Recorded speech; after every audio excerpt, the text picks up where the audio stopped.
भंडाऱ्यात शिवजयंतीच्या पार्श्वभूमीवर राजकीय वातावरण चांगलेच तापले आहे। शिवछत्रपती महाराजांचा उत्सव साजरा करण्यास शासकीय पातळीवर अडथळे निर्माण होत असतील तर त्याला लोकशाही मार्गाने ठोस उत्तर दिले जाईल, असा स्पष्ट इशारा आमदार नरेंद्र भोंडेकर यांनी प्रशासनाला दिला आहे। प्रकरण आहे खोखरला येथील छत्रपती शिवाजी महाराज यांच्या पुतळ्याचे। पुतळ्यावर टाकलेले आच्छादन फाटलेले आणि धुळीने माखलेले असल्याचे काही युवकांच्या निदर्शनास आले। यानंतर त्यांनी ते कापड बाजूला करून पुतळा स्वच्छ केला। मात्र या घटनेनंतर पोलिसांनी 5 युवकांवर गुन्हे दाखल केले। यामुळे हिंदुत्ववादी संघटना आक्रमक झाल्या असून प्रशासनाविरोधात नाराजी व्यक्त केली जात आहे।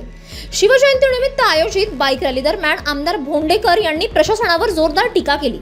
ते म्हणाले, केंद्रात आणि राज्यात आमचे सरकार असताना जर कोणी वेगळे चित्र उभे करण्याचा प्रयत्न करत असेल तर आम्ही त्यांना त्याच पद्धतीने उत्तर देऊ।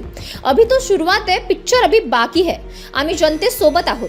ते पुढे म्हणाले, आज जर शिवछत्रपती महाराज नसते तर आपण पोरके झालो असतो। त्यांच्या जयंतीचा उत्सव साजरा करण्यासाठी कोणी कागदपत्रांचा आडोसा घेऊन अडथळे आणत असेल तर ते चुकीचे आहे।